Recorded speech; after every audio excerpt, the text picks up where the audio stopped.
We just want honesty. My parents believed the lies and kicked me out of the house. You won't believe what happened next.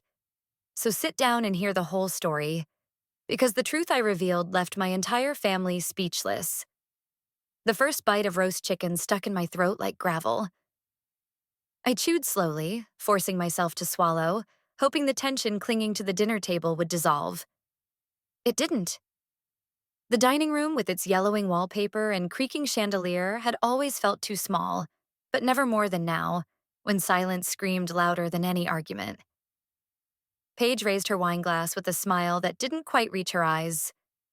Some people do the wildest things to make themselves look generous, she said lightly. Like claiming they paid off someone else's mortgage. Isn't that funny? I stiffened, fingers tightening around my fork. Across the table, my mother paused mid-sip. My father's gaze dropped to his plate, and the clink of cutlery became deafening. I didn't say a word. You're not saying that about Claire, are you? My mother's voice was deceptively mild, but she turned her head slowly toward me, eyes sharp. Oh no, I'm just saying in general, Paige said, her lips curled in that rehearsed innocence she wore so well. But I mean, if someone had said something like that, it would be, awkward. Are you still claiming you paid our mortgage, Claire? My mother asked, setting her fork down with surgical precision. Because that would be surprising.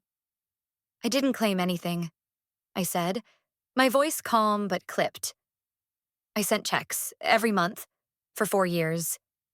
Paige chuckled softly. Oh, come on. Maybe you thought you helped, but money gets lost in the system all the time. Maybe it was just a few gifts. Let's not exaggerate. The words burned. I stared at her, trying to understand how someone so hollow could sound so reasonable. She took another sip of wine, her diamond earrings catching the light. Claire, my father said, finally lifting his eyes to mine. You've always been independent. We appreciate that. But if you're saying these things now to make us feel like we owe you, I'm not saying anything new, I interrupted. You just never wanted to hear it. My mother's jaw tightened. Let's not ruin dinner with accusations. Paige leaned in, eyes wide with faux concern. Maybe you're just under a lot of pressure, Claire. Working so much, living alone. Sometimes people get confused about what they've done for others. The insult was carefully wrapped in silk, but I could feel the blade beneath it. Confused, I repeated, tasting the word like rust. Interesting. The rest of dinner passed in disjointed conversation. Paige gabbing about Ethan's new project, my father nodding absently, my mother fussing over dessert she clearly didn't want to serve. No one looked at me. Not directly. As I stood to clear my plate, Paige touched my arm. You should take a break sometime. Maybe let go of this story. It's not good to hold on to resentment. I shook her hand off and turned away without replying. In the kitchen, the overhead light flickered. I stood by the sink, staring at the crusted plates and greasy pans. The smell of roast and lemon pie mingled with something sour. My hands trembled, not from anger, but from the sheer exhaustion of being erased. 4 years of mailed checks. 4 years of silence. No thank yous, no acknowledgements. Just this carefully staged dinner where I was the unspoken intruder. As I returned to grab my coat, my mother stepped forward. Claire, she said gently, we're just asking for honesty. If you didn't send the money, that's fine. We're not angry, but it's important to tell the truth. Something inside me fractured. I set my purse down on the table and pulled out my phone. With quiet fingers, I scrolled through saved images, snapshots of canceled checks, deposit receipts, and one email from Paige herself. Thanks again for covering February's payment. You saved us. I didn't show them. Instead, I looked up at my father. Check your mail receipts, I said evenly. I never stopped paying, even when you stopped asking. I didn't need their approval. I had proof. Cold, time-stamped proof. The rain hit my windows in soft, persistent taps, as if the sky were whispering warnings I already understood.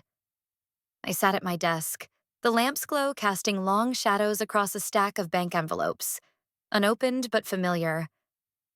I'd been meaning to file them for months. Until now, I hadn't needed to prove anything. I thought my word and my love had meant enough. Apparently not. I opened the metal drawer on the right, the one I never touched unless I absolutely had to. Inside were rows of folders, neatly labeled 2020 taxes, Claire personal, mortgage for parents. I pulled the last one out slowly, laid it on the table, and exhaled. The first page was a carbon copy of a cashier's check, $483.26, dated April 2nd, 2020. Then another, and another. 12 checks in the first year, then 24 more. I had written each one with care, even when things were tight, even when I had to cancel plans or skip dinners to make the numbers work. They didn't see the sacrifices, only the silence. I took photos of each document and stored them in a new digital folder. Truth, just in case. My phone buzzed. Jenna. You up?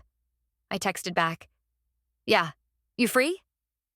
10 minutes later, she walked in, dripping from the rain and carrying a paper bag of donuts. You sounded off, she said, kicking off her shoes. Talk? I handed her a mug of tea and sat across the table. My parents think I made up the mortgage payments. Paige called me a liar. My mom looked me in the eye and asked if I was confused. Jenna blinked. Confused? Are you freaking kidding me? I wish. I slid the folder across to her. She opened it and scanned the documents, her eyes narrowing with every page. Claire, this is solid. They can't just erase this. They're not erasing facts. They're erasing intention, making it seem like I did it for myself. Or worse, that I imagined it. Jenna shook her head. They're gaslighting you, but you've got ammo now. I need more, I said, swallowing the lump in my throat. Not just paper. I need something legal. Concrete. She pulled out her phone. You still know that woman, Michelle, right? From your policy seminar? I nodded. We used to study tort reform together. Call her. The email was short. Subject, quiet question. Hi, Michelle. I may need legal help establishing that I contributed financially to my parents' house. I'm being accused of lying. Would you be open to a quick call this week? I trust you. She replied within the hour. Subject.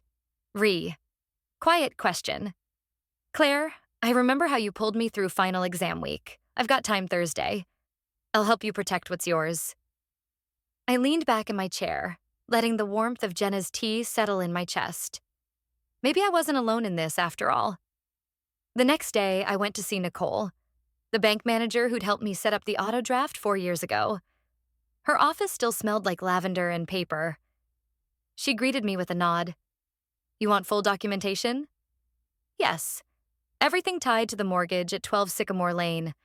Payments from my account only, with my name and notarized. Nicole's brows rose, but she didn't ask why. Give me 48 hours. Nicole, I also need confirmation that I initiated the payment plan. Not my parents, not my brother, me. She gave a small smile. Claire, I remember. You sat right there, nervous as hell, and said, they'll never ask for help, so I'll just send it. I smiled for the first time in days. That night back home, I searched my inbox again. Buried under dozens of promotional emails, I found it. Paige's message from over a year ago. Thanks again for covering the February payment. We'll pay you back soon. You're a lifesaver. Time-stamped. Plain as day. I saved a screenshot, then backed it up twice. And just as I was closing my laptop, my phone buzzed again. Ethan. Paige doesn't know I saw that email too. Can we talk? There was no judge, just my mother's tears and Paige's trembling voice, both expertly rehearsed. They called it a family meeting. I called it what it was. A quiet ambush dressed in civility. When I arrived at my parents' house that Sunday, the sky was overcast and the living room unusually staged, chairs set in a circle, not the usual informal sprawl. The couch cushions were puffed, the rug vacuumed in symmetrical lines. Even the coffee table was bare, as if they'd cleared space for judgment. My mother gestured to a seat with a soft smile. "Claire, thanks for coming." I sat slowly, keeping my bag clutched in my lap. Paige was already there, perched on the edge of the armchair, looking composed but fragile. The same expression she'd worn at her wedding when she accidentally forgot to include me in the family toast. Elaine clasped her hands. "We just want to talk. Nothing aggressive, just truth." I looked around the room. My father sat stiffly by the window, arms crossed. Across from him was Cousin Brenda, called in, no doubt, to witness neutrality. And in the corner, barely speaking, was Dee Bonnie, her mouth a thin line. "Truth?" I echoed. "All right." My mother nodded at Paige. "Go ahead, dear." Paige took a breath, then leaned forward, voice barely above a whisper. "Claire, I'm sorry, but I've been holding this in for months. I felt threatened. Not physically, emotionally. You made us feel like we were failures. You kept sending money, unasked, and then used it to make us feel small." I blinked. She continued, her voice trembling perfectly. "I tried to make it work. But when you told Ethan you were the one saving the house, like we were freeloaders, it broke my heart." "I never said that," I said flatly. "You implied it," she replied quickly, turning to the room. She kept receipts, documents, like she was building a case. "What kind of sister does that?" "The kind you call a liar over dinner." My father cleared his throat. "Claire, please, let her finish." So I sat, letting her cry, letting my mother dab her eyes, letting Richard ask, "Why would you keep all those records if not to shame us?" "No one wanted shame," I said. "I kept them because I knew, someday, Paige would rewrite the past." My mother turned to me, her voice shaking. "Are you saying Paige fabricated all of this?" "I'm saying she's very good at playing the victim." The air cracked, but no one defended me. Cousin Brenda shifted awkwardly. Dee Bonnie opened her mouth, then shut it. Only then did Dee Bonnie finally speak, her voice soft but cutting. "Claire's always been the quiet one. When her father lost his job, she gave her whole savings to help. Never said a word about it. And now, well, maybe some people prefer noise to memory." No one replied. Eventually, my father stood. "Claire, this tension isn't healthy. Maybe some distance would help." I stood too, calm and slow. "You want me gone. Again." Richard looked away. Elaine flinched but didn't deny it. Paige lowered her eyes, the picture of quiet triumph. I reached into my bag and took out a printed copy of one email. Just one. I didn't show it. I just held it at my side like a blade still in sheath.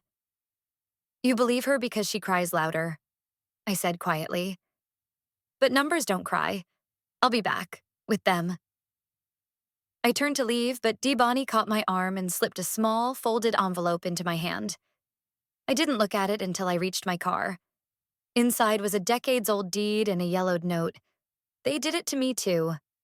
But the truth doesn't rot. They can twist words, but they can't forge bank records without consequences. The envelope from Nicole sat unopened on my kitchen counter for hours. I paced past it, wiped the same patch of countertop 3 times, boiled water I never used. The truth was in there. Months, years of it. Cold, stamped, undeniable. And still I hesitated. When I finally opened it, the documents were arranged in clean, chronological order. Each check, date, amount, transaction ID. My name etched on every line. The total? $22,431.17. I ran my fingers over the numbers like Braille, as if they might whisper reassurance back to me. That evening, Michelle called. "You were right to keep everything," she said after I sent her scans of the documents. "This is strong, more than enough to assert your equitable interest." "My what?" "You may not be on the deed, but your financial contribution gives you legal standing. You helped pay for that house. Courts care about that. I stayed quiet. It sounded like something out of a courtroom drama, not my life. You also mentioned Paige wrote you an email? Michelle asked. I have it. And Ethan saw it too. That makes this airtight. We're not just defending your claim, we're freezing theirs. I sat down, holding the phone tighter. What happens next? I'll file a cease and desist. No property transfer or reassignment can happen without your consent now. Let them try. After the call, I scrolled through my photos again. One image stopped me. A scanned copy of Paige's email, dated last February. The subject line was casual. Mortgage thing. The body said it all. Thanks again for covering the February payment. We'll pay you back soon. You're a lifesaver. I stared at that line over and over, not because I needed the validation, but because that sentence alone tore her narrative apart. I saved it again, this time under a new file. Exhibit A. Later that night, I walked into my bedroom and froze. My phone was ringing. Ethan. I almost didn't pick up. His voice was low, hesitant. Hey, Paige doesn't know I saw that email. But I did. I saw her write it. I didn't say anything back then because I thought it didn't matter. And now it does? I asked, not angry, just tired. I didn't know they were trying to take the house from you. Claire, this is wrong. All of it. There was a pause. I want to meet. Just the two of us. No Paige. Why? Because I think I can help you stop this. I didn't say yes, but I didn't hang up either. The next morning, Michelle filed the cease and desist. By afternoon, a formal notice was delivered to 12 Sycamore Lane. My parents would know soon. Paige would panic. Ethan, maybe, was starting to see what she really was. But I didn't wait for the fallout. I printed copies of every document, laminated the key ones, and slipped them into a black folder. Then I walked to the mirror, tied my hair back, and practiced saying the same sentence 3 times. I was quiet before. Not anymore. If they wanted a hearing, I brought the court. And the facts. The conference room smelled like disinfectant and tension. A long glass table stretched between 2 rows of padded chairs. The rain outside tapped steadily against floor-to-ceiling windows, a kind of warning drumbeat I chose to ignore. Michelle sat to my left, folders fanned out in front of her like weapons. Her presence was calm, unshaken. Legal armor. Across the table, my mother fiddled with the strap of her handbag, while my father stared fixedly at a bowl of breath mints. Paige walked in last, flanked by silence, eyes scanning the room like it was a battlefield she had already won. She didn't notice Ethan at first. He stood behind me, quiet, hands in his pockets, gaze steady on her. When she did spot him, a flicker of something passed over her face. Confusion, maybe, or irritation. It vanished too quickly to name. Michelle opened her folder and began without ceremony. Thank you all for coming. Today we're here to clarify the ownership and financial history regarding the property at 12 Sycamore Lane. My client, Claire Matheson, has provided extensive documentation proving consistent financial contributions toward the mortgage over a 4-year period. She was never credited, acknowledged, or included in legal documents pertaining to the property. Paige opened her mouth. Michelle didn't stop. Let me finish. Claire has supplied bank statements, check images, and an email, written by Mrs. Paige Matheson, thanking her for covering a February mortgage payment. That email predates any claim of misunderstanding or denial by this family. I never wrote that. Paige snapped. Ethan cleared his throat. You did. She turned sharply. Excuse me? You did, he repeated calmly. And I saw it. You typed it in our kitchen while I was cleaning bottles. Michelle pushed a printed copy of the email across the table. We have both the message and the server metadata. Time-stamped, linked to your IP page, stared at the page, unmoving. Elaine's face paled. Paige, is this... Paige swallowed. I don't remember writing this. It must have been taken out of context. My father leaned forward. Is this why we got that notice? That Cease whatever thing? Michelle nodded. A cease and desist. Filed to halt any attempt to reassign the property title without my client's consent, which I should note was never given. But she doesn't own the house, Richard said, voice low. She has no title, Michelle agreed, but she has equitable interest. In the eyes of the law, long-term financial contribution, particularly when traceable and sustained, grants standing. I didn't ask for her money, Paige muttered. That's irrelevant, Michelle said. She gave. You accepted. And you acknowledged it. On record. There was a long silence. Elaine's fingers trembled against her lap. Ethan shifted beside me, but stayed quiet. Michelle continued. To avoid litigation, we propose the following. Claire's contributions be formally acknowledged and any attempted transfer or reassignment halted. Immediately. Paige stood up. This isn't over. You think this wins? I stood too, folder still in hand. Number this ends it. They wanted me gone from their house, but I built one they'll never touch.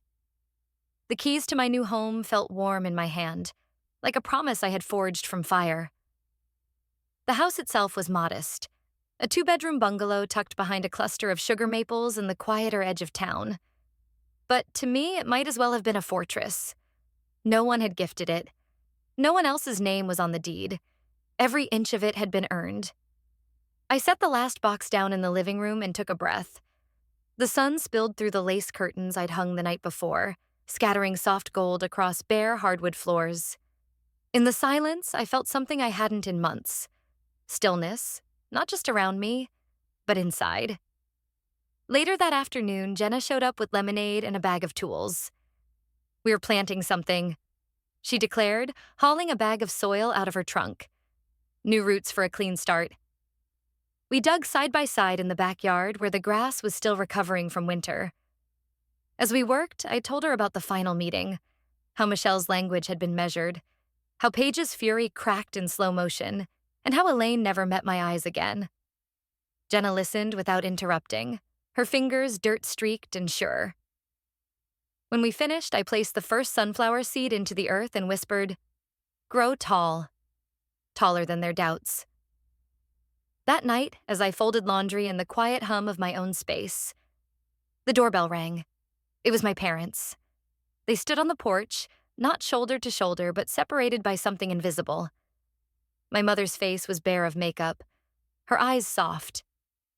My father held a paper bag awkwardly, like he didn't know what to do with his hands. "We won't stay," Elaine said quickly. "We just wanted to see you." I didn't move to open the door wider, but I didn't close it either. Richard cleared his throat. "We were wrong. Not about the money. About you." "The money never mattered," I said. "Respected." Elaine nodded slowly. "We understand now." They handed me the bag. Inside was a small tin of ginger cookies I used to bake in college. No note, just acknowledgement. I accepted it with a nod and let the door close gently behind me. Later that evening, while placing a few magnets on the fridge, I remembered the envelope Dee Bonnie had given me. I pulled it out and unfolded the photo inside. Her, decades younger, standing on a dusty plot of land next to a painted sign that read, "Don't let them erase you." I pinned it beside the first check I'd written for the house on Sycamore Lane. The next morning, 2 students arrived to see the rental room I'd posted. Maya, a nursing intern, and Leo, an architecture grad working night shifts. They asked polite questions, smiled when I said utilities were included, and thanked me 3 times. When they left, I walked through the house again, barefoot. My house, my name, my story. And then I looked at the photo, then the check and whispered, "I won't." Sunday morning, sunlight filtered through the window like warm silk. The kitchen smelled faintly of coffee and clean lemon oil, a scent I'd come to associate with freedom. No one shouting, no footsteps pacing overhead. Just the low hum of the fridge and the quiet rhythm of my own breath. It had been 3 weeks since my parents visited. They hadn't returned. Not physically, not through phone calls, not even vague texts. And I hadn't reached out either. There was nothing more to say. Not really. Their silence wasn't an absence. It was a boundary finally respected. Maya had just come off a night shift and left a note on the counter thanking me for fixing the bathroom light. Leo was in the backyard assembling a folding workbench for his weekend class project. The house buzzed with quiet life.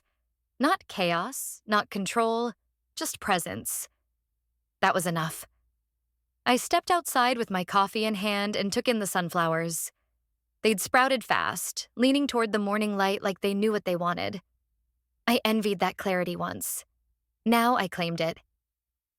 From the porch, I saw Ethan's car pull into the driveway. He got out slowly, no kids in tow, no Paige trailing behind. Just him. Shoulders a little rounder than I remembered, hair slightly unkempt, eyes dimmer but somehow clearer. "Hey," he said. I nodded. "You alone?" He gave a sad smile. "Yeah, she's out of the picture. Officially." "You're filing?" "It's done. Finalized last Thursday. I've got full custody of the kids."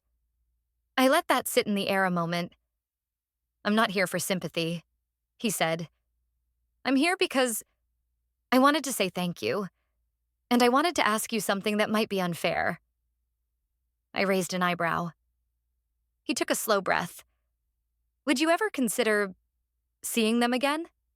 Emma and Noah, they ask about you." "I was erased from their family for 2 years," I said, not unkindly. "They didn't know who I was. They only knew what they were told."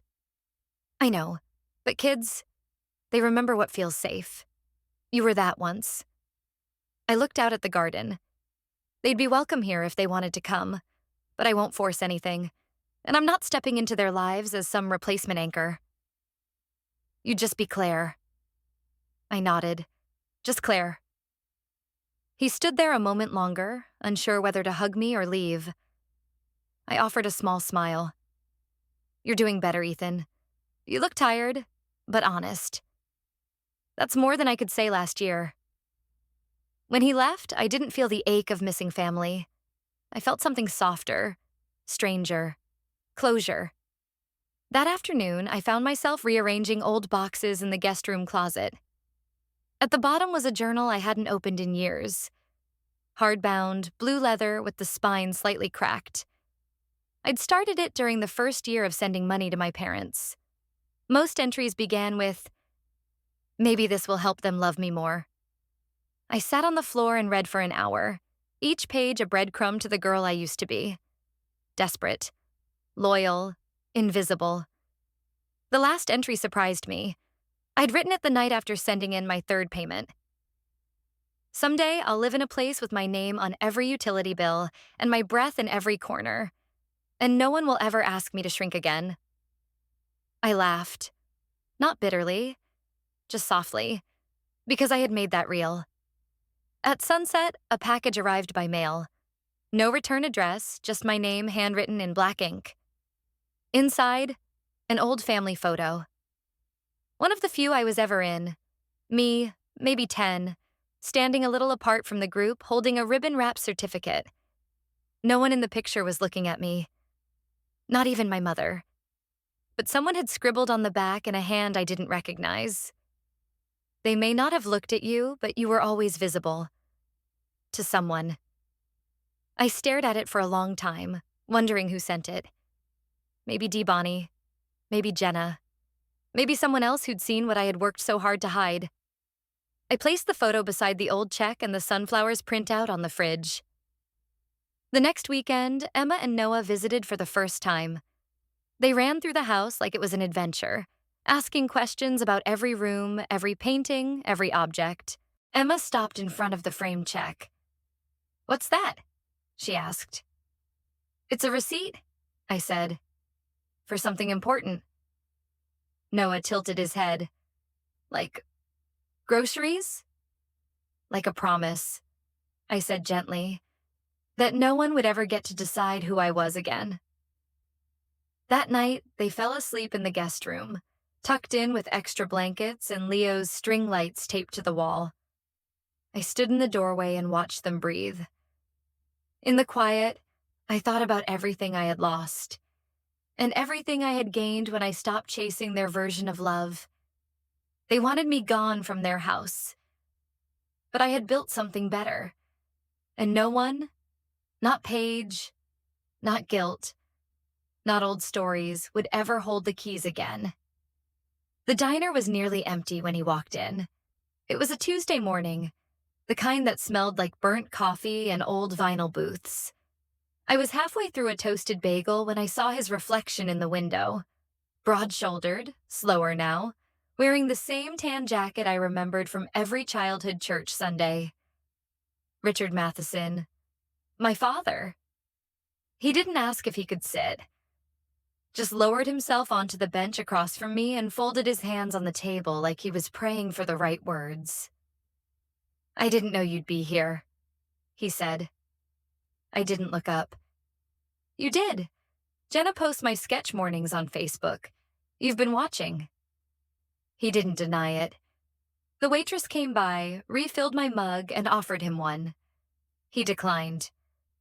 "I wanted to see you without everyone else's noise," he said. I took a sip, waited. "I read your email," he added. "The one with the receipts, the email Paige wrote, the filing from Michelle. I read all of it." "And?" He rubbed his thumb along the rim of the table. "You were right." My chest didn't lift at that. It didn't sink either. I had stopped waiting for his validation a long time ago. "But being right doesn't always mean you win," he added. That made me laugh. A dry, involuntary thing that scraped the back of my throat. "You still think this was a game?" He blinked. "Wasn't it?" "No," I said flatly. "It was my life. My money, my name, and your silence." He looked away then, out the window where the wind nudged at a paper cup rolling along the sidewalk. "I didn't raise you to be vengeful," he muttered. "No," I said. "You raised me to disappear quietly. I just finally stopped." There was a long pause, the kind only years of resentment could stretch. "You were always strong," he said. "Too strong. I thought you didn't need anyone." "You thought wrong." He finally met my eyes. "I see that now." Another silence. "I'm not here to ask for forgiveness," he said. "Just to say I don't expect anything else from you." I nodded. "Good, because I don't owe it." He looked smaller then, shoulders rounded, pride less visible, like a man trying to carry something that no longer fit him. "I still visit the house," he said quietly. "The one you helped save. I sit on the porch sometimes." "That's not my house anymore," I replied. "Not in any way that matters." He looked like he wanted to say more but couldn't find the words. I stood up, dropped a 5 on the table, and took my coat. At the door, I paused. "For what it's worth," I said without turning back. "You were right about one thing." He waited. "Being right doesn't mean you win, but sometimes it means you walk away whole." I left him there, at that cracked Formica table, staring into a coffee cup he never ordered. And for the first time in years, I felt nothing heavy trailing behind me. No guilt, no grief, just distance. And peace. Finally, peace. If this story moved you, don't forget to like, share, and subscribe to the channel for more powerful journeys of justice and healing.